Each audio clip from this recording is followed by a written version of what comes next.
Shalom saudara. Haleluya. Tuhan Yesus baik, amin. Sebab karena kasih-Nya kita ada sampai saat ini, karena pengorbanannya kita ada di tempat ini. Haleluya. Mari kita sama-sama berdoa. Bapa di dalam surga, dalam nama Tuhan Yesus, kami bersyukur Tuhan untuk segala kebaikan-Mu dalam hidup kami Tuhan. Kami bersyukur Tuhan Yesus untuk pengorbanan-Mu. Kami bersyukur Tuhan Yesus atas pembenaran-Mu dalam kehidupan kami Tuhan. Sehingga saat ini Tuhan Yesus Engkau melayakkan kami Tuhan, untuk kami datang Tuhan Yesus kepadamu Tuhan. Kami mau rasakan hadirat-Mu Tuhan. Kami mau Tuhan Yesus Engkau penuhi tempat ini Tuhan. Penuhi hati kami Tuhan. Dan kami mau serahkan Tuhan Yesus ibadah kami, mulai dari awal, pertengahan hingga akhirnya. Engkau yang berkarya Tuhan, dan biarlah nama-Mu yang dipermuliakan. Terima kasih Tuhan, kami siap untuk memuji Engkau. Haleluya.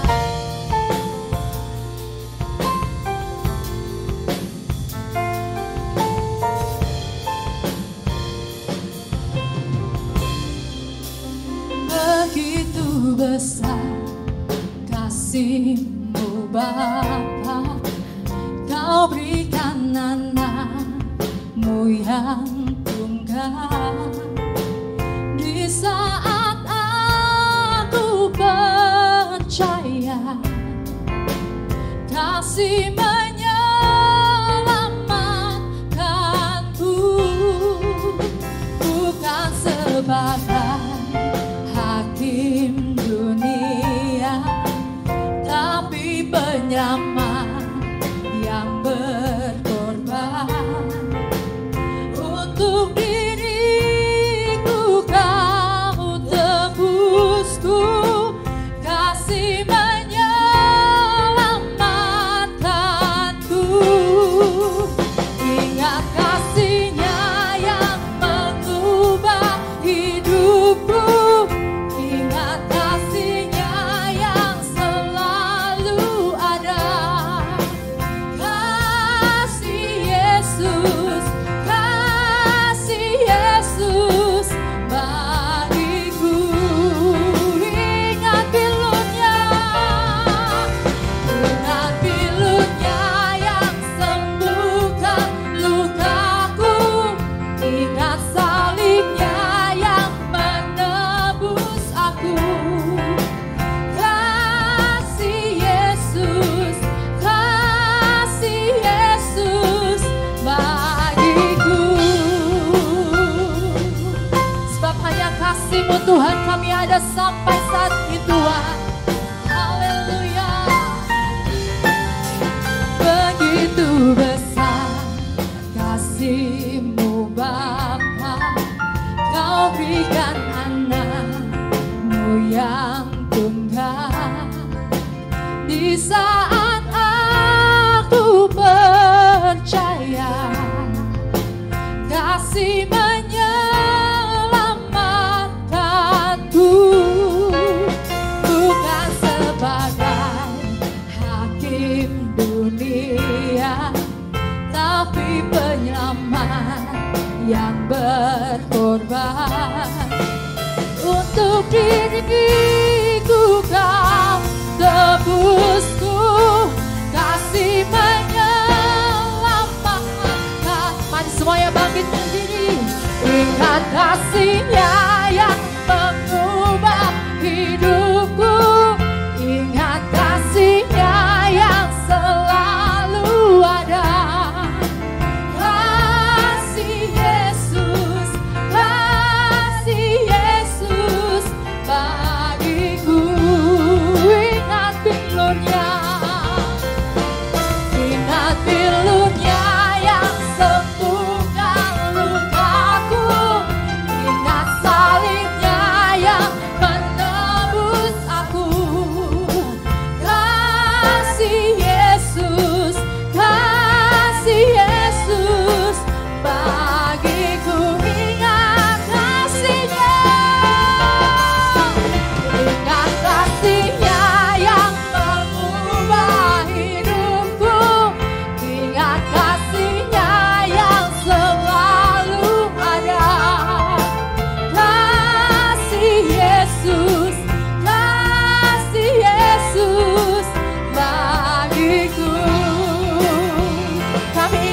ingat bilur-Mu Tuhan, ingat bilur-Nya yang sembuhkan lukaku, ingat salib-Nya yang menebus aku.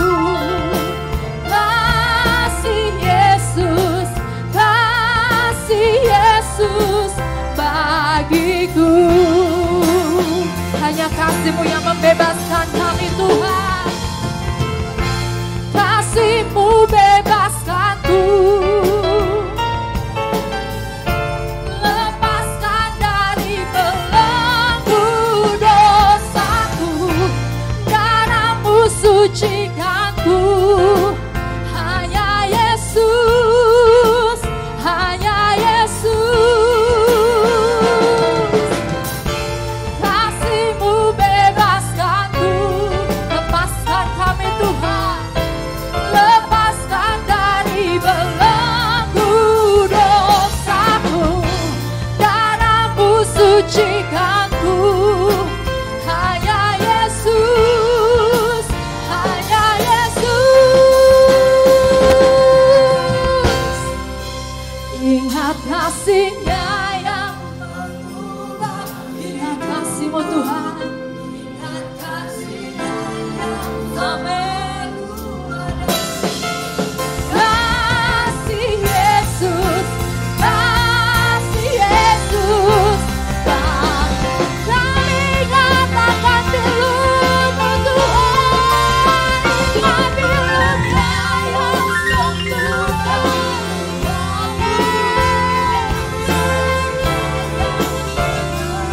Haleluya. Kasih Yesus, kasih Yesus bagiku. Ingat kasih-Nya yang mengubah hidupku, ingat kasih-Nya yang selalu ada. Kasih Yesus, kasih-Mu Tuhan, kasih Yesus, kasih-Mu Tuhan, kasih Yesus, kasih Yesus bagiku. Haleluya, berikan kemuliaan bagi Tuhan kita Yesus. Haleluya, kasih-Nya sungguh besar. Amin saudara. Haleluya, kita yang telah ditebus dengan darah Tuhan yang kudus, kita akan sama-sama mengangkat pujian. Haleluya.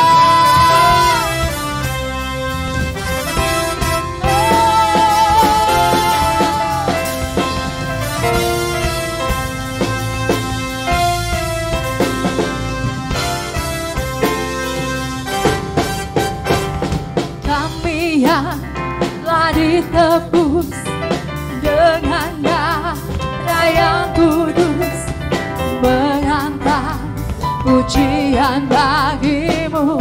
Kami bait kudus-Mu Tuhan, kami bait kudus-Mu, sebagai bukti karya-Mu, nyatakan Kau besar dan hidup. Amin. Berlari sampai tujuan, mendapatkan mahkota kekal. Kami terima kuasa-Mu Tuhan, kami terima kemenangan yang Engkau sediakan. Untuk kami bawa di setiap langkah. Dimanapun kami berdiri, kemanapun kami kan pergi, di situ pasti mujizat terjadi. Kami kan terima Tuhan. Haleluya. Kami yang telah ditebus dengan darah yang kudus, mengangkat pujian bagi kami bait kudus-Mu. Kami bait kudus-Mu, sebagai bukti karya nyatakan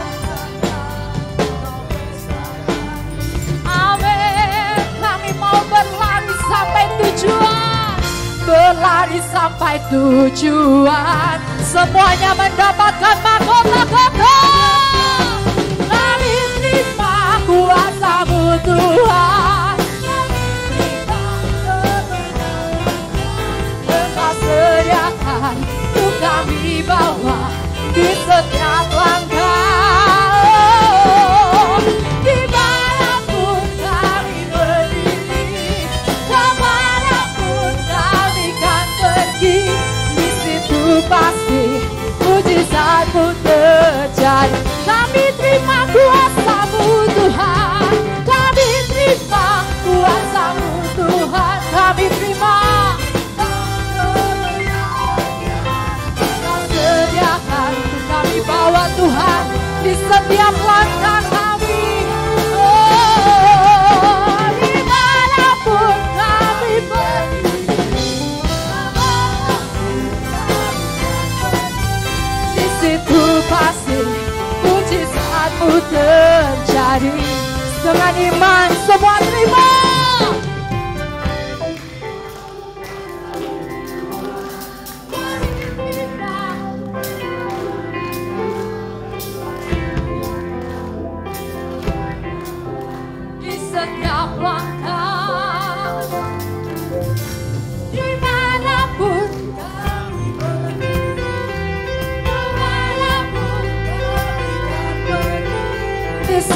Pasti mujizat-Mu terjadi. Dengan iman aku kan terima Tuhan, kami terima kuasa-Mu Tuhan, Engkau sediakan untuk kami bawa di setiap langkah. Dimanapun kami berdiri, kemanapun kami kan pergi, di situ pasti mujizat-Mu terjadi. Di situ pasti mujizat-Mu terjadi. Di sini pasti mujizat-Mu terjadi. Amin, haleluya.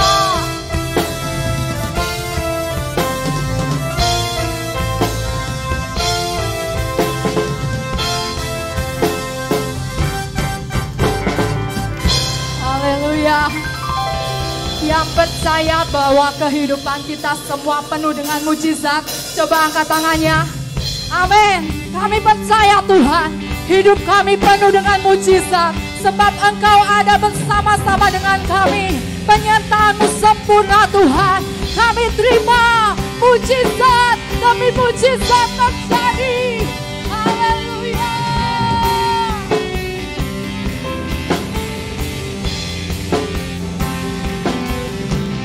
Sebelum dunia ini ada, kuasa-Mu telah terbentang. Sepanjang sejarah manusia, tak ada yang sanggup menyangkali Kau Alfa Omega. Tuhanku luar biasa, perbuatan-Mu hidup, tulus dan selamanya. Lakukanlah lagi keajaiban dalam nama-Mu, nyatakan Tuhan.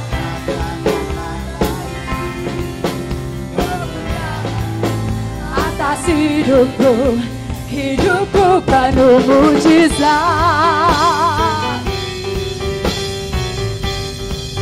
Haleluya. Sebelum dunia ini ada, kuasa-Mu telah terbentang. Amin. Sepanjang sejarah manusia, tak ada yang sanggup menyangkali Kau Alfa Omega.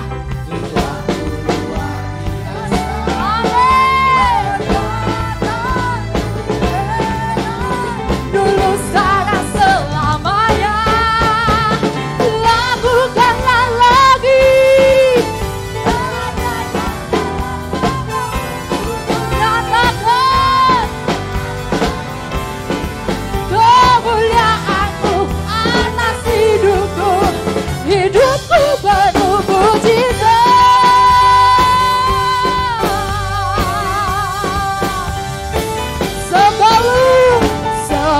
untuk dunia ini ada, kamu telah terbentang. Amin. Sepanjang sejarah manusia, ada yang sanggup menyangkali Kau Alfa Omega. Tuhanku luar biasa, perbuatanmu heran, dulu sekarang Kau Alfa Omega. Tuhan luar biasa, perbuatanmu heran, dulu sekarang dan selamanya. Lakukanlah lagi,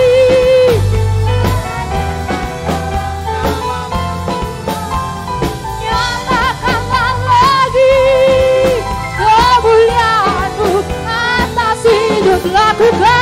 Lakukanlah lagi, Daipan dalam nama, nyatakan Tuhan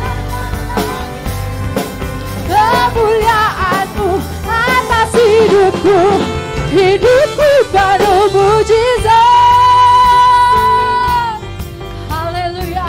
Sebab hanya Engkaulah Alfa dan Omega.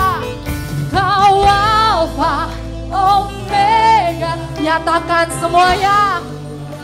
Amin.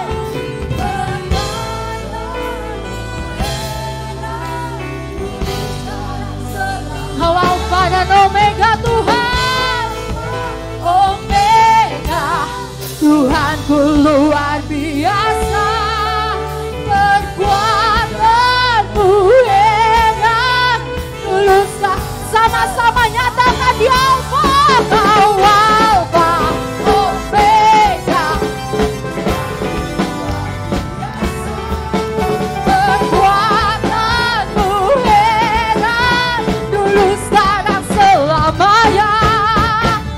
Lakukanlah lagi,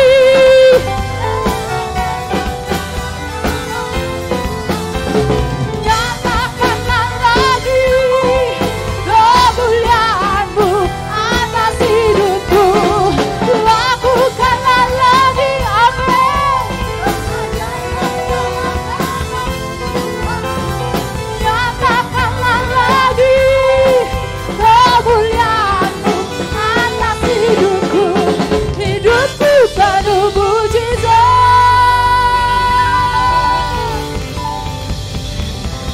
Haleluya. Silakan duduk saudara. Kami percaya Tuhan, bahwa hidup kami ini penuh dengan mujizat Tuhan Yesus. Engkau nyatakan hari demi hari Tuhan atas hidup kami, sehingga kami melihat betapa baiknya Engkau atas hidup kami Tuhan. Apapun yang terjadi dalam hidup kami, tangan-Mu tak kurang panjang Tuhan Yesus untuk menolong kami Tuhan. Sebab segala sesuatu yang Kau izinkan dalam kehidupan kami, itu mendatangkan kebaikan Tuhan. Terima kasih Tuhan Yesus.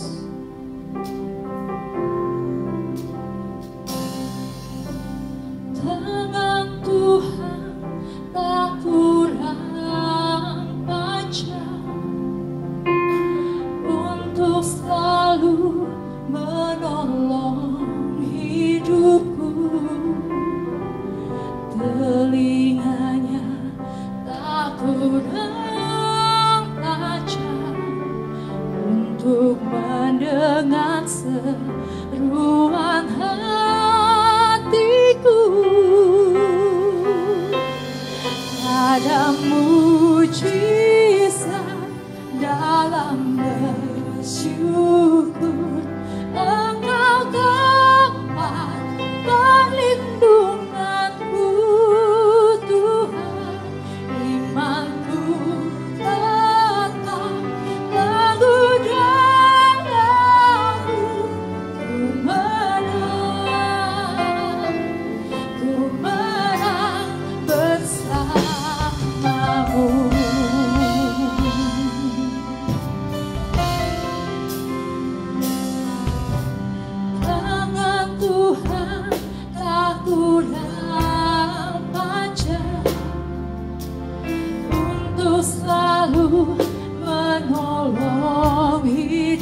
aku remaja untuk mendengar seruan hatiku.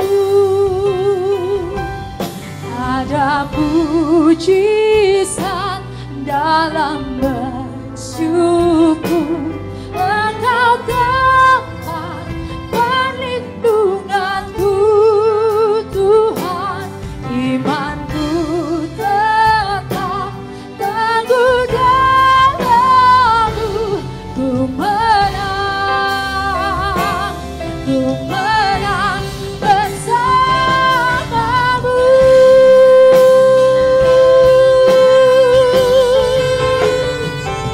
Ada mujizat dalam bersyukur. Engkau tempat perlindunganku, Tuhan. Imanku tetap teguh dalam-Mu. Ku menang bersama-Mu. Mari semuanya bangkit berdiri kembali. Ada mujizat dalam bersyukur. Engkau tempat perlindunganku, Tuhan. Imanku tetap teguh dalam-Mu. Ku menang bersama-Mu. Mari sama-sama kita bersyukur. Ada mujizat. Terima kasih Tuhan Yesus. Semua karena kebaikan-Mu dalam hidup kami Tuhan. Terima kasih Tuhan. Terima kasih Tuhan Yesus. Terima kasih Tuhan. Terima kasih untuk kemenangan yang Kau berikan dalam hidup kami Tuhan.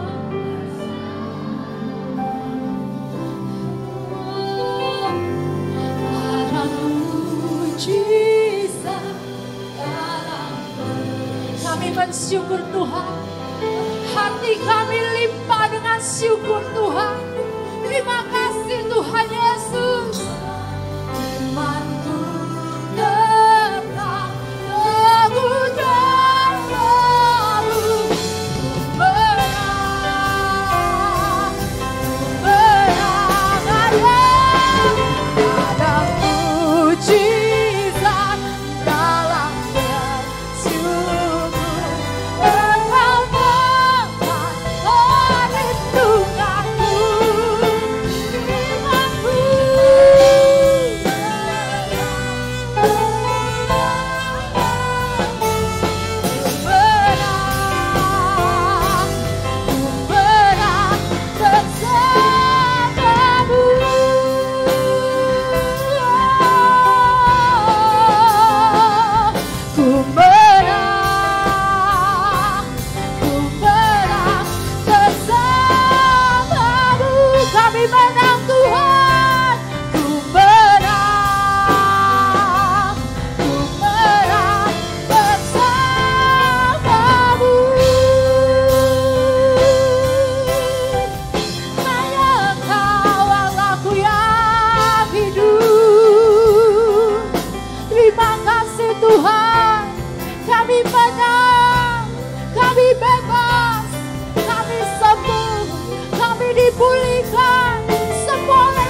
Tuhan. Haleluya. Kami bersyukur. Terima kasih Yesusku. Sungguh Engkau luar biasa.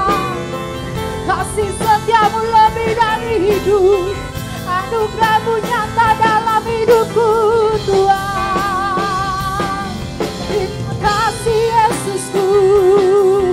Haleluya.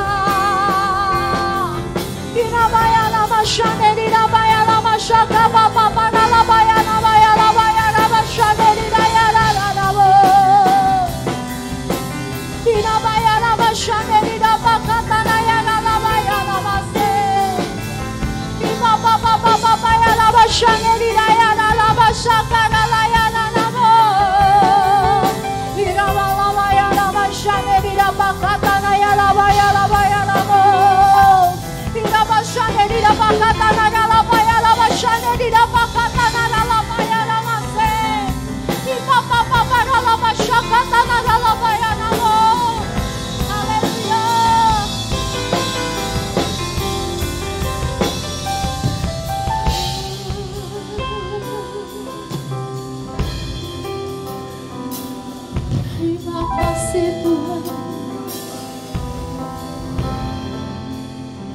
Kami bersyukur Tuhan buat kemenangan yang Kau berikan di dalam kehidupan kami Tuhan Yesus.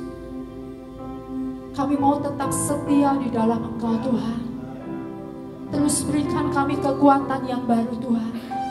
Dan kami percaya lewat firman-Mu lah Tuhan Yesus, kekuatan kami akan tumbuh Tuhan. Sebab itu Tuhan Yesus, hari ini kami mau mendengarkan firman-Mu Tuhan. Sebab kami percaya bahwa firman-Mu yang akan menjadi rema dalam kehidupan kami Tuhan. Sebab itu Tuhan, kiranya Engkau memberkati hamba-Mu yang akan menyampaikannya Tuhan. Kiranya semua yang dia sampaikan adalah daripada-Mu saja Tuhan Yesus. Terima kasih Tuhan. Kami mau terima firman-Mu ini dengan segenap hati kami Tuhan. Dalam nama Tuhan Yesus kami berdoa. Haleluya. Amin. Silakan duduk. Salam Bapak Ibu sekalian. Siapa yang mau diberkati coba angkat tangan. Haleluya. Saya yakin saudara datang ke alamat yang tepat. Karena Dia adalah Tuhan. Dia tahu setiap masalah, Dia tahu setiap pergumulan, Dia tahu setiap penderitaan kita, sakit penyakit kita. Karena itu mari kita akan memberikan hati, telinga, konsentrasi kita kepada firman Allah. Hari ini ada beberapa saudara kita yang biasa ikut pagi, dia bilang saya mau ikut sore. Karena nanti sore ibadahnya itu ada persembahan kor Bapak Ibu ya, dengan versi Jawawi ya, Jawa ya, lagu Jawa. Jadi mereka akan datang nanti sore ya. Nah, saudara yang dikasih Tuhan, hari ini saya akan bicara tentang satu tema yang mungkin jarang dikhotbahkan, jarang dibahas ya.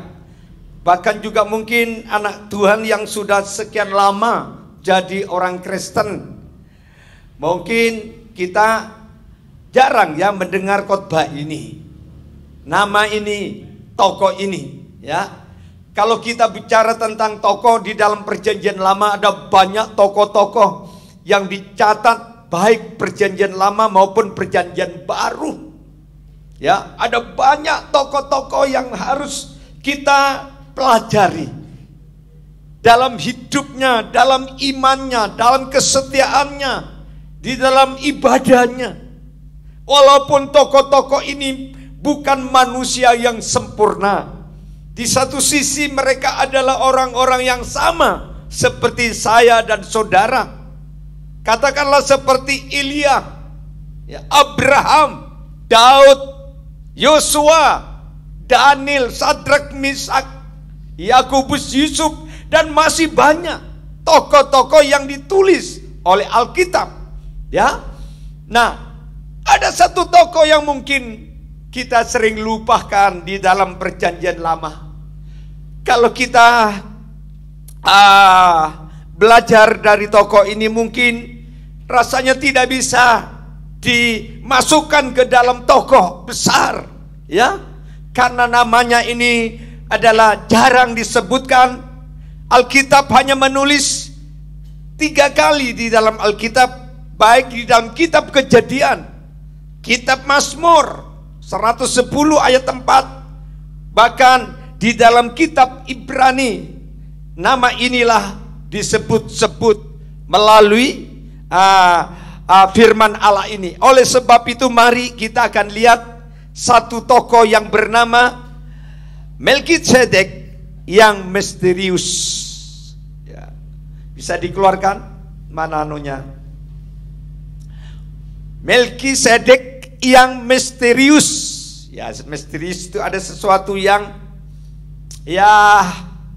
sulitlah diterka, diprediksi, karena kedatangannya ke dunia ini unik, beda dengan manusia-manusia atau tokoh-tokoh yang lain, yaitu Melkisedek yang misterius. Kita lihat di dalam kitab Ibrani pasal 7 ayat 10. Saya tidak akan baca satu persatu, tetapi saya akan memberikan garis besarnya. Seandainya Anda diminta untuk menyebut tokoh-tokoh Alkitab yang paling penting dalam Perjanjian Lama, saya ragu apakah Anda akan memasukkan nama Melkisedek ini ke dalam daftar saudara dan saya. Dari pasal 7 kita akan belajar Melkisedek yang misterius. Kenapa saya katakan misterius? Karena Melkisedek ini manusia yang unik. Jabatannya itu juga yang luar biasa. Hidupnya juga hidup di zaman Abraham pada saat itu. Hukum Taurat belum turun. Karena Taurat itu datang pada saat keturunan Abraham, Ishak, Yakub. Dari situlah baru lahir namanya hukum Taurat. Sedangkan Abraham itu hidup sebelum hukum Taurat. Demikian juga Melkisedek adalah hidup sebelum hukum Taurat. Tapi itu sudah muncul, sudah ditulis oleh Alkitab. Dari Kejadian, Mazmur 110, juga kitab Ibrani diulangi. Karena dari ayat 1 sampai ayatnya yang ke-10, saya akan jumpai beberapa poin supaya kita belajar dari kisah Melkisedek yang misterius ini. Yang pertama, ia adalah raja dan imam. Ayat 1. Dia adalah raja dan imam. Ya, ayat 1 ya. Raja dan imam. Di dalam Perjanjian Lama tidak ada orang yang memiliki jabatan rangkap imam dan raja. Sebab tahta dan misbah itu adalah jabatan yang terpisah. Tidak bisa dicampur adukan. Nah, saudaraku yang dikasih Tuhan, Melkisedek ini seorang imam, tapi juga seorang raja. Ya, jadi dia memiliki dua jabatan sekaligus. Nah, saudara-saudaraku yang dikasih Tuhan, di situ dikatakan tahta dan misbah, suatu jabatan yang terpisah. Di dalam Alkitab ada orang yang mencoba, seorang raja ingin menjadi imam dalam Perjanjian Lama, dihukum Tuhan mati. Ya, jadi tidak bisa. Jabatan itu bisa dilakukan oleh karena berkuasa, ya, karena dia punya pengaruh, dia ingin menjadi imam. Di Alkitab dikatakan mereka dihukum. Tapi kita lihat Melkisedek ini enggak. Dia imam tapi dia juga raja. Nah, mungkin saudara bertanya, kalau begitu siapakah gerangan Melkisedek ini? Apa hubungan dengan kekristenan, khususnya saya dan saudara yang hidup di akhir zaman? Raja dan imam. Saudara tahu, kalau raja itu biasanya berhubungan dengan rakyat, dengan masyarakat yang dipimpin. Itulah hubungan seorang raja. Jadi kalau seorang raja yang baik, pasti, atau pemimpin yang baik, pasti rakyatnya juga akan menikmati kesejahteraan, menikmati aman, damai, sejahtera, hidupnya sejahtera, sejahtera, hidup penuh keadilan. Itulah seorang raja. Tapi kalau bicara tentang imam, itu bicara tentang hubungan. Hubungan imam itu dengan Allah. Ya. Jadi dengan kata lain, saudara dan saya sebagai orang Kristen, kita harus memiliki hubungan vertikal dan horizontal. Vertikal itu hubungan kita dengan Allah. Jadi jangan sampai hubunganmu dengan Tuhan itu sampai luntur, sampai terputus. Karena ini sumbernya, sumber hubungan kita dengan Allah. Yang kedua adalah hubungan kita dengan sesama. Kita harus menjalin hubungan yang baik. Apalagi sebagai seorang pelaku bisnis. Harus menghormati customernya, relasinya. Dicintai, dihormati, dilayani dengan baik. Supaya langganan-langganan itu tetap bertahan. Apalagi di masa-masa persaingan, masa sulit, masa-masa cari keuntungan sekarang itu minim dibanding 30 tahun yang lalu. Kita perlu membangun relasi yang baik, komunikasi yang baik. Ada satu pedagang, dia buka toko, dia terlalu ekstrim, saudara. Jadi kalau ada orang langganan mau belanja, yang pertama dia bilang, lepaskan sandalmu dulu. Wah, suruh buka sandal, saudara. Ya. Yang kedua, kalau ada seorang pria belanja di toko, jangan merokok di sini. Waduh, langsung diserang begitu. Nah, jadi langganan-langganan yang mau belanja ke toko ini akhirnya lama-lama kok tidak nyaman. Kok diperlakukan aku ini mau belanja. Aku ke sini bukan minta, bukan ngemis.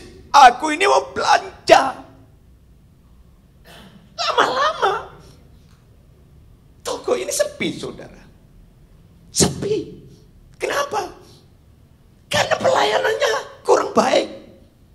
Karena itu Bapak Ibu yang dikasih Tuhan, kalau engkau berprofesi, berbisnis, layanilah customermu sebagai raja, istilahnya raja. Ya, layani dengan senyum. Walaupun mungkin nawar, mungkin ya tidak beli, gak apa-apa. Sambut dengan senyum. Mungkin mereka satu saat kembali lagi. Ya, kembali lagi. Nah, itu hidup misterius daripada imam raja yang bernama Melkisedek. Yang kedua, ayatnya yang pertama, tetap kita lihat ayat yang pertama, namanya bermakna. Nama daripada Melkisedek itu bermakna, punya arti, punya nilai, ya, punya bobot tersendiri dari nama itu. Itu sebabnya dikatakan bahwa disebut Melkisedek. Melkisedek itu artinya raja kebenaran. Nama di dalam Alkitab itu penting. Beda dengan zaman modern ini. Khususnya di kalangan ya generasi muda. Saya pernah ketemu dengan seorang yang tinggal di, ya maafkan ngomong, tinggalnya di desa. Dia punya anak. Anaknya itu namanya tuh nama asing, saudara. Ya, kok nama asing? John apa gitu banyak. Keren banget ini namanya. Padahal ibunya dan bapaknya Inem ini dengan namanya orang biasa. Tapi dia kasih nama-nama yang keren, saudara. Hanya ingin cari nama, sensasi. Tapi Alkitab, kalau bicara nama itu punya nilai, punya arti rohani. Contoh Alkitab, bahwa dulu itu seorang nenek moyang yang bernama Yakub. Setelah dia ketemu dengan Tuhan, dia bergulat semalam-malaman untuk mendapatkan berkat. Dia bergumul dengan malaikat semalam suntuk. Dia tidak mau lepaskan tuh malaikat yang diutus oleh Allah. Terus malaikat itu bertanya kepada Yakub, siapa namamu? Siapa namamu? Padahal malaikat juga tahu nama orang ini. Terus Yakub memberikan jawaban yang jujur. Namaku Yakub. Maafkan jangan tersinggung kalau ada orang yang namanya Yakub. Yakub, kalau kita pelajari dalam bahasa Ibrani, itu penipu. Nama artinya. Makanya Tuhan melalui malaikat berkata, namamu sekarang dirubah. Bukan lagi Yakub, tapi aku ganti kamu namanya Israel. Artinya pangeran. Pangeran. Karena itu Bapak Ibu, kalau engkau punya anak, jangan sembarang kasih nama. Walaupun namanya itu keren-keren, tapi belajar dulu apa arti ini, nama ini. Kita cocokkan dengan bahasa Ibrani, kita cocokkan dengan bahasa Yunani. Apa nama arti ini? Saya ada jemaat dulu, dia melahirkan 2 anak, 2 kali melahirkan anak. Dia selalu tanya, pertama kasih nama siapa Om? Ya berdoa dulu lah. Berdoa akhirnya Tuhan kasih hikmat, kasih nama ini. Anak yang kedua mau lahir lagi. Apa jenisnya? Cewek Om. Mau kasih nama apa? Ya kita doa dulu. Doa minta hikmat. Akhirnya Tuhan kasih nama ini. Nah ya, dan saya lihat orang ini, anak-anaknya tuh luar biasa saudara ya. Diberkati dengan kepandaian, ya, dengan hikmat, ya, sehingga orang tuanya yang diuntungkan. Haleluya. Begitu juga dengan misterius yang namanya Melkisedek ini, namanya Melkisedek yang artinya raja kebenaran. Raja kebenaran. Jadi saudaraku yang dikasih Tuhan, seorang nama tetapi ini menyangkut raja kebenaran. Raja Salem. Salem itu Yerusalem. Itu memberikan arti rohani bahwa Melkisedek ini berhubungan dengan hidup damai sejahtera. Oleh karena kebenaran, coba kita lihat dulu di dalam kitab Yesaya pasal 32 ayatnya yang ke-17. Coba keluarkan dulu. 32 ayat 17. Di mana ada kebenaran, di situ akan tumbuh damai sejahtera. Dan akibat kebenaran ialah ketenangan dan ketentraman untuk selama-lamanya. Bukan hari ini aku ada damai, hari ini aku ada sejahtera, hari ini aku ada sukacita. Tidak. Kalau kebenaran itu ada di hati kita, bahwa damai sejahtera, sukacita itu akan tetap tinggal di dalam hidup ini selama-lamanya. Karena Yesus sendiri berbicara, aku jalan, kebenaran dan hidup. Jadi kalau saudara dan saya ingin hidup bahagia, ingin hidup sejahtera, mengalami yang namanya ayam, tentrem dan rahayu, ada kebahagiaan mungkin. Kebahagiaan kita bukan didasari karena masalah materi. Mungkin hidup sederhana, mungkin hidup pas-pasan, mungkin tinggal di desa, di tempat jauh keramaian. Tetapi karena ada kebenaran di hatimu dan hatiku, disitulah akan tumbuh damai sejahtera. Sehingga engkau tidak perlu cari kebahagiaan di luar Yesus. Tidak perlu cari kebahagiaan, kepuasan di luar Yesus Kristus. Karena Tuhan sudah cukup memberikan jatah kepada anak-anaknya damai sejahtera. Apabila kebenaran itu ada di dalam hati. Makanya Bapak Ibu, kenapa banyak orang Kristen kok mudah stres, mudah putus asa, mudah takut, mudah khawatir. Karena tidak ada kebenaran di hati ini. Yang menjadi dasarnya itu firman. Nah, karena itu Bapak Ibu sekalian, dikatakan Melkisedek adalah raja kebenaran. Raja itu tugasnya memerintah. Ya, memerintah. Maka Tuhan itu harus menjadi raja di dalam hidup ini. Yang memerintah, mengatur, mendikte, yang memberikan instruksi, memberikan terobosan-terobosan, memberikan solusi saat kita menghadapi jalan buntu, saat kita mengalami jalan masalah hidup. Biar Dia yang menjadi raja, yang mengatur hidupmu, mengatur rumah tanggamu, mengatur ekonomimu, mengatur keuanganmu, mengatur anak-anak kita, mengatur masa tua kita, mengatur masa depan kita. Dia adalah sumber kebenaran. Karena itu Dia namanya bermakna. Jadi nama itu penting. Jadi mulai sekarang kalau saudara yang punya anak, hati-hati jangan kasih nama asal nama. Ya, doa dulu, cocokkan dengan Alkitab, nama itu nama apa artinya.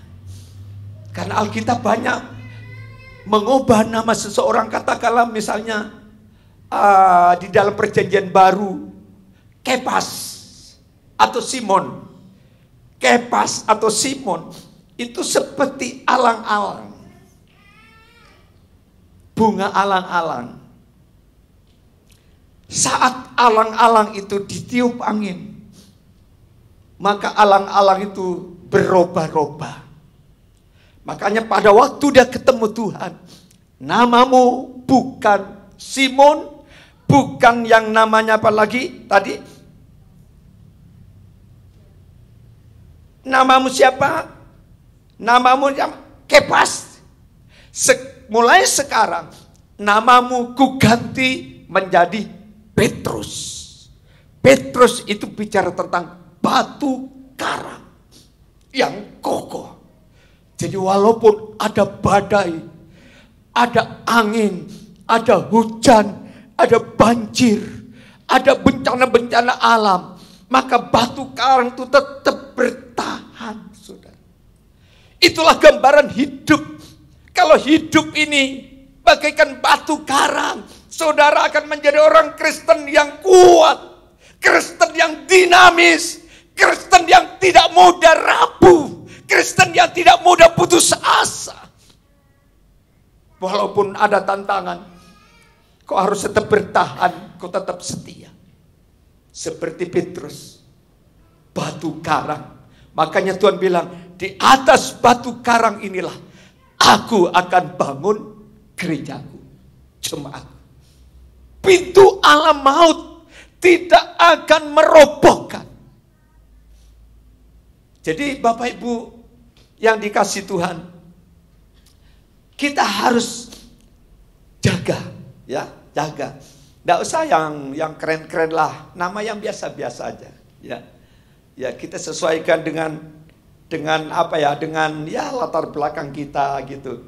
Sebab nanti kalau nanti diguyu ya, diguyu yang orangnya tinggalnya di pedalaman kok namanya John Kennedy, Alexander, siapa lagi, Jos, waduh, namanya kok dah sesuai dengan papa mamanya gitu ya. Haleluya. Namanya papa mamanya Muhammad Talil. Wah, ini namanya Jos, waduh. Haleluya. Puji Tuhan ya. Yang kedua, yang ketiga, misterius. Melkisedek ini kita lihat di dalam ayat berikutnya. ia menerima persepuluhan dari Abraham. Ayat 2. Kita lihat ayat 2 di situ. Kitab Ibrani tadi pasal 7 ayat 2 berkata begini. Kepadanya pun Abraham memberikan 1/10 dari semuanya. Menurut arti nama, memberikan 1/10 dari semuanya. Jadi waktu itu Abraham sedang menghadapi peperangan, saudara. Peperangan melawan bangsa-bangsa Amalek, bangsa Filistin, bangsa-bangsa yang ingin menghancurkan masa depan Abraham. Tapi Abraham punya anak buah yang sudah diperlengkapi dengan iman, diperlengkapi dengan rohani yang mantap, diperlengkapi dengan doa, diperlengkapi dengan pengharapan, dan diperlengkapi dengan mengandalkan Allah. Maka waktu anak buah Abraham ini berperang bersama Abraham, ternyata mereka memperoleh kemenangan. Sekaligus mereka mendapatkan jarahan-jarahan harta yang begitu banyak. Nah, akhirnya apa yang terjadi, saudara? Ketemulah sama imam dan raja Melkisedek ini.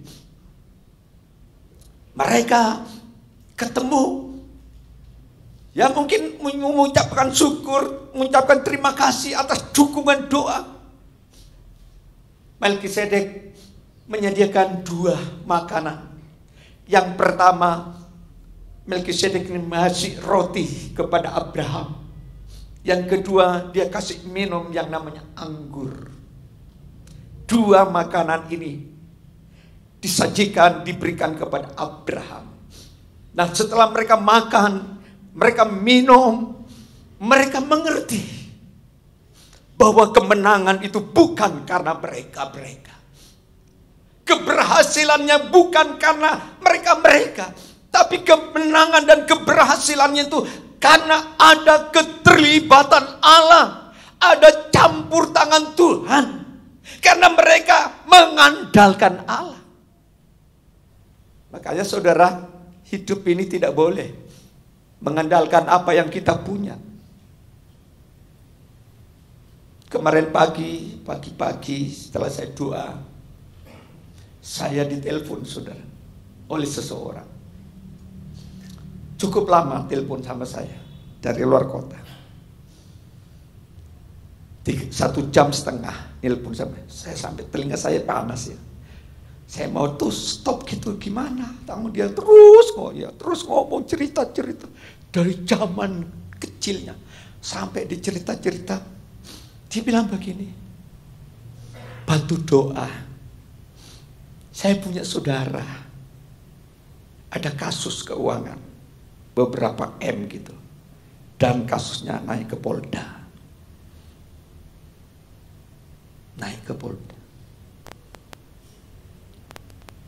Saudara, gimana nih solusinya, Om? Ya, gimana? Kita sebagai hamba Tuhan, kalian juga sebagai anak Tuhan. Ya, biar jalanilah proses itu, walaupun itu berat. Itu uang M-an, saudara. Bukan sedikit. Saya katakan, memang orang ini memang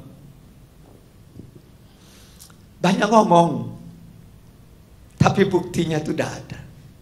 Nah, karena itu Bapak Ibu sekalian, jadi si Melkisedek ini dia kasih itu sebuah hasil jarahan 1/10 kepada yang namanya Melkisedek. 10% dari semua jarahan yang mereka dapat, mereka hitung betul. 10%, bukan hanya sebagian, 10%-nya dari penghasilan, dari keuntungan, dari hasil peperangan daripada Abraham. Padahal waktu itu Abraham dengan istrinya belum punya anak, saudara. Belum punya anak, belum punya berkat. Momongan. Tapi Abraham belajar mentaati firman. Padahal Abraham hidup sebelum Taurat. Kenapa dia lakukan? Karena dia melakukan dengan dasar iman. Kalau Taurat itu sesudah Musa baru memberikan hukum. Katakanlah di dalam kitab Imamat pasal 30. Coba kita lihat dulu. Imamat 30. Ayat 27 ya. Imamat pasalnya yang ke-27 ayat 30. Berkata demikian. Sampai 32. Demikian juga segala persembahan persepuluhan dari tanah, baik dari hasil benih di tanah maupun dari buah pohon-pohonan adalah milik Tuhan. Itulah persembahan kudus bagi Tuhan. Tetapi jika seorang mau menebus juga sebagian dari persembahan persepuluhannya itu, maka ia harus menambah 1/5. Mengenai segala persembahan persepuluhan dari lembu, sapi, atau kambing domba, maka dari segala yang lewat dari bawah tongkat gembala, waktu dihitung, setiap yang ke-10 harus menjadi persembahan kudus bagi Tuhan. Ini hukum, saudara. Hukum keuangan, ekonomi orang Israel. Makanya sampai sekarang orang Israel itu tetap diberkati. Karena mereka mentaati hukum. Kalau ada keluarga-keluarga yang sampai nonggak tidak bayar persepuluhan bulan ini. Atau katakanlah contohnya misalnya bulan Februari nggak bayar persepuluhan karena katut terpakai, boleh dipakai per bulan, boleh, tapi dengan catatan bulan Maret harus kembalikan dengan ditambah bunga 5%. Itu hukum Tuhan. Jadi misalnya saya punya perpuluhan, kalau saya perpuluhannya kan dikirim ke pusat, makanya gembala-gembala yang tidak setia selama 1 tahun dia dilihat di laporan keuangan. Yang tidak bayar perpuluhannya 1 bulan itu tidak diizinkan untuk naik jenjang, tidak diizinkan untuk mencalonkan pejabat orang lain. Jadi ada laporan tahunan, saudara. Nah, saudaraku, misalnya saya punya gaji 1 juta 1 bulan. Kan perpuluhannya 1 juta. 100. Ternyata yang 100 bulan Februari ini katut terpakai. Di luar apa ya? Di luar pemikiran terpakai. Boleh dipakai kita. Per bulan 100 ini kita pinjem. Tapi bulan Maret harus kembalikan. Ditambah dengan bunga 5%. Dari 100.000. Jadi 100.000 5%-nya berapa? 5.000 kan? Berarti bulan Maret bayar per bulannya 105. Ini untuk bulan Februari. Tapi karena nonggak harus bayar bulan Maret dengan tambahan bunga 5%. Nah, dan seterusnya, ya. Nah, begitu juga dengan Abraham ini. Dia beda dengan Lot. Lot juga keluarga ponakan Abraham. Lot juga diberkati oleh Tuhan. Dia tinggalnya di kota Sodom dan Gomora. Tapi Lot tidak ada hubungan sekali dengan Allah. Dia hanya di pikirannya, hatinya hanya fokus kepada kekayaan. Bagaimana dia menjadi orang kaya? Bagaimana menjadi orang berhasil? bagaimana menjadi orang terkenal. Dia tidak ada kesempatan untuk membangun misbah, membangun hubungan dengan Allah, apalagi untuk memberi persembahan sama Tuhan. Sama sekali tidak. Sehingga mereka diberkati juga. Ada orang bilang, loh itu udah pernah kasih perpuluhan kok diberkati? Ya tidak apa-apa. Tapi kan itu sudah melanggar firman. Nah kita lihat Lot dan keluarganya gak pernah kasih persembahan, gak pernah berdoa, gak pernah beribadah, gak pernah dekat sama Tuhan. Hidupnya hanya memberhalakan harta bendanya. Tapi bukan berarti Allah diam. Bukan berarti Allah itu tidak mengerti sikap daripada Lot. Di dalam pasal 19, coba kita lihat apa yang terjadi, ending daripada kehidupan Lot. Pasal 19:26 kalau tidak salah. Kita lihat Kejadian pasal yang ke-19 26.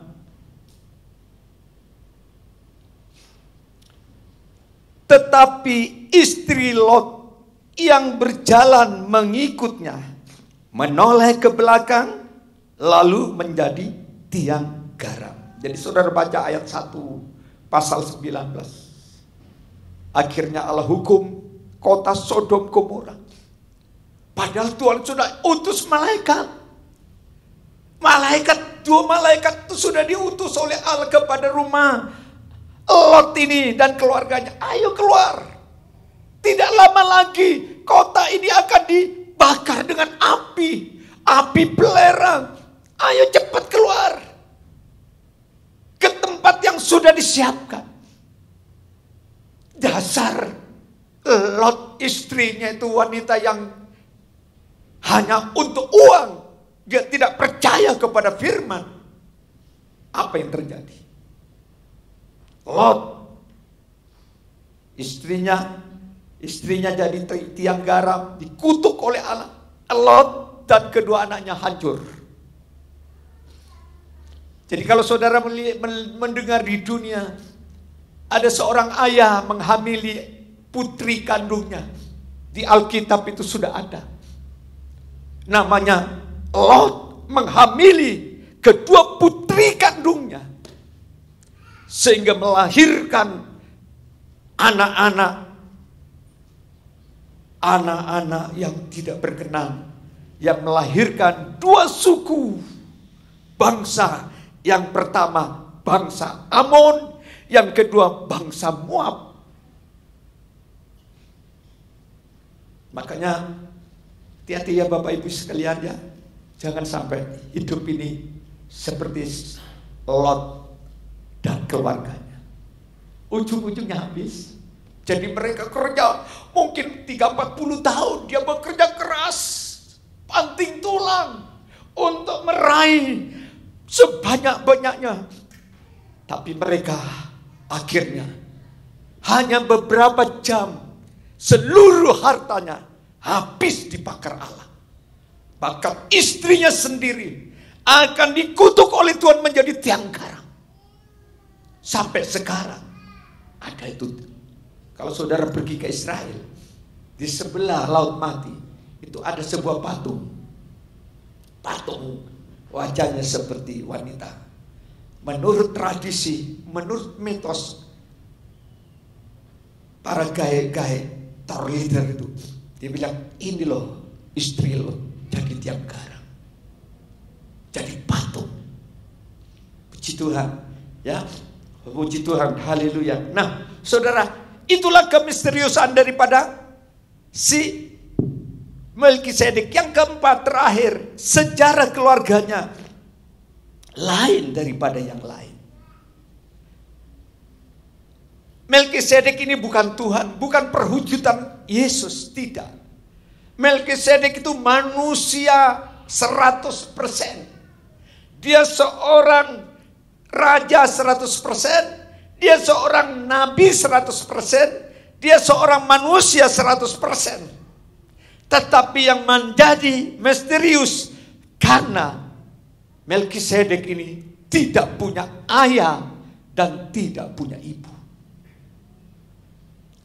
Dan Melkisedek ini tidak diketahui kapan dia meninggal.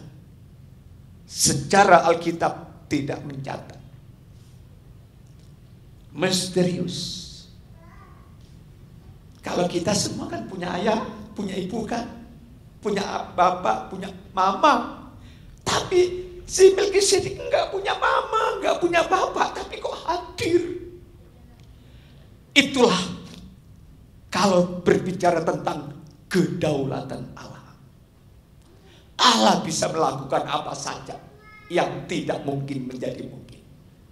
Dengan peristiwa-peristiwa itulah Abraham bukan hanya berjumpa dengan Melkisedek yang misterius. Abraham bukan hanya sekedar bisa memberi kepada imam ini persepuluhannya. Tapi kalau saudara baca berikutnya, pasal 15, pasal 16, pasal 17, 20, 21, 22. Wow, Abraham mengalami mujizat Tuhan. Istrinya yang sudah 90 tahun bisa hamil. Abraham yang sudah lanjut usia 100 tahun bisa punya anak. Saudara ingin mengalami banyak mujizat ke depan. Nyanyian-nyanyian yang kita nyanyikan tadi bicara banyak mujizat. Ini ada hubungan dengan firman. Dalam Yesus mujizat masih ada, saudara. Karena itu engkau mengalami hal-hal yang nonsen, hal-hal yang mustahil dalam perjalanan hidup. Mengalami masalah-masalah yang tidak mungkin, mana mungkin. Mana mungkin ada surga. Mana mungkin aku bisa masuk surga. Mana mungkin aku bisa ketemu Tuhan. Kalau saudara baca di dalam kitab Lukas pasal 16. Ayo satu ayat kita baca dulu. Ayat 22. Lukas 16 19, berapa tadi? 22. 1, 2, 3. Kemudian matilah orang miskin itu. Lalu dibawa oleh malaikat ke pangkuan siapa? Abraham. Abraham ada di mana? Di surga. Si miskin yang Lazarus, yang dihina, yang diejek, yang digigit anjing daripada si kaya, pada waktu wafat, jiwa dan rohnya dijemput oleh malaikat dari surga dan dibawa dan dipangku oleh Abraham. Bukankah Abraham hidup 2000 tahun yang lampau? Bukankah Abraham hidup 2000 tahun yang lampau sebelum ketemu dengan Lazarus?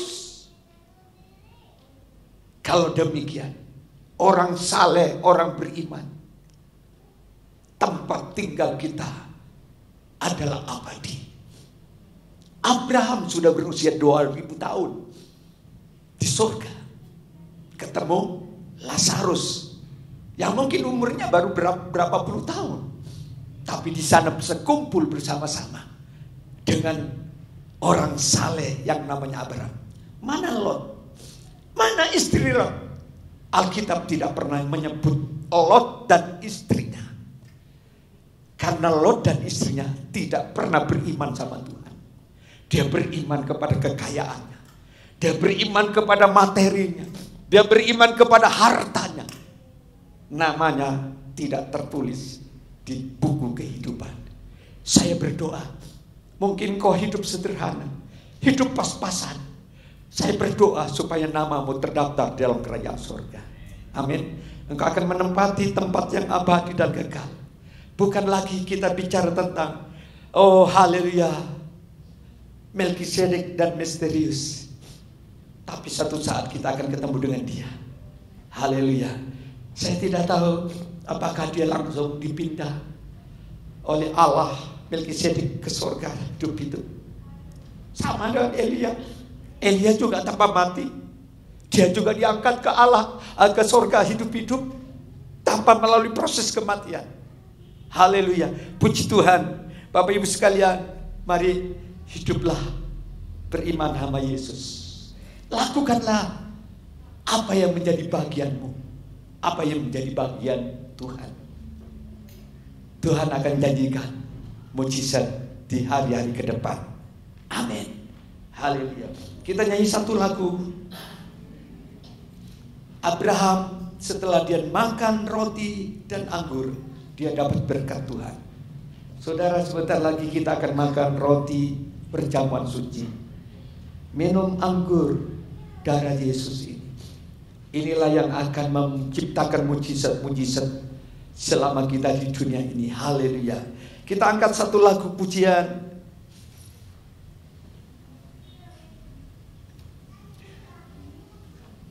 Ku masuk ruang Maha Kudus dengan darah anak domba.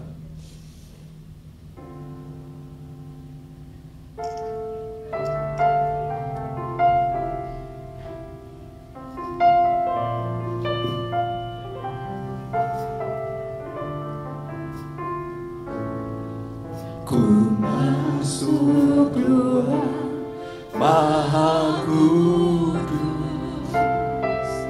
dengan darah anak domba. Ku masuk dengan hati tulus menyembah yang maha kuasa. Ku masuk ruang Maha Kudus dengan darah anak domba. Ku masuk dengan hati tulus menyembah yang maha kuasa. Ku menyembahmu, ku sembahmu,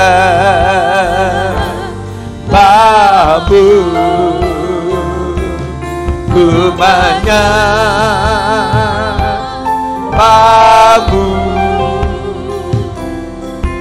ku sembahmu,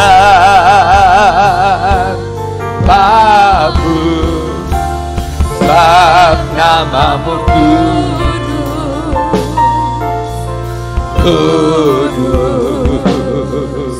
Tuhan. Mari kita bangkit berdiri, kita sembah Dia. Haleluya. Ku menyembahmu,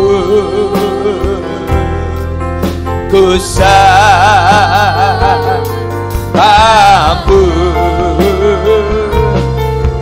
menyembahmu,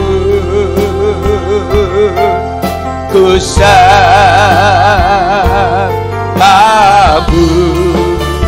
sebab namamu kudus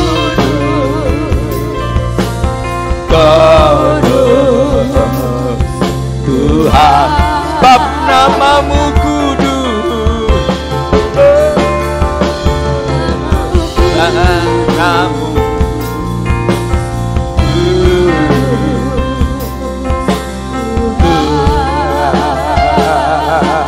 sebab namamu kudus, sembah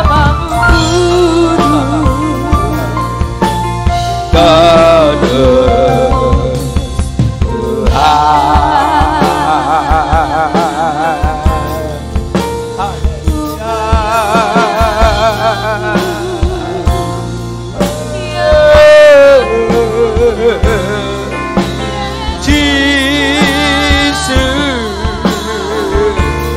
Mari angkat penyembahanmu, bangun misbahmu.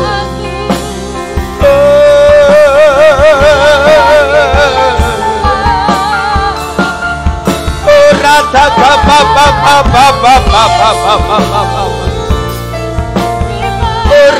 babadata kapapapatsi.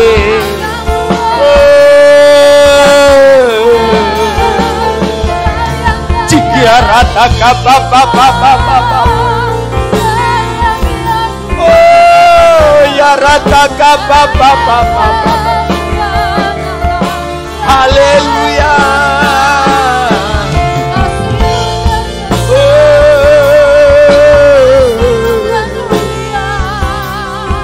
Haleluya. Ya rata kapapapapapa. Tiga rata kapapapapapa. Ya rata kapapapapa. Rata kapapapapapa. Mari angkatlah tanganmu. Kau mengalami kemisteriusan dalam hidup kekristenanmu. Abraham mengalami keajaiban. Abraham mengalami banyak mujizat. Abraham pada mengalami perlindungan Allah. Oh radaka papa.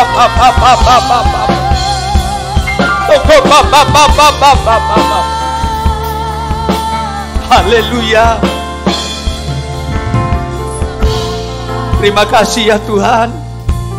Engkau lihat hati kami, Engkau lihat setiap tetesan air mata kami, Engkau lihat kesedihan, Engkau lihat pergumulan.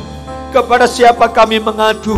Hanya kepada Allah Abraham, Allah Ishak dan Allah Yakub yang bisa mengubah nasib. Seburuk apapun mereka mengalami satu pemulihan karena mereka punya Allah. Penyerahannya kepada Tuhan yang luar biasa. Ketaatannya kepada firman yang luar biasa. Sehingga mereka mengalami mujizat Tuhan. Perjumpaan dengan imam dan raja. Kami tidak menyembah Melkisedek. Kami menyembah raja di atas segala raja. Tuhan di atas Tuhan yang namanya Yesus Kristus. Yang sudah mati memberikan roti kepada kami. Yang sudah bangkit memberikan anggur kepada kami. Supaya kami memperoleh kehidupan yang kekal. Terima kasih, sebentar lagi kami akan menikmati tubuh dan darah-Mu. Berkatilah roti dan anggur ini. Dalam nama Bapa, Putra dan Roh Kudus. Dalam nama Yesus. Semua yang percaya katakan amin.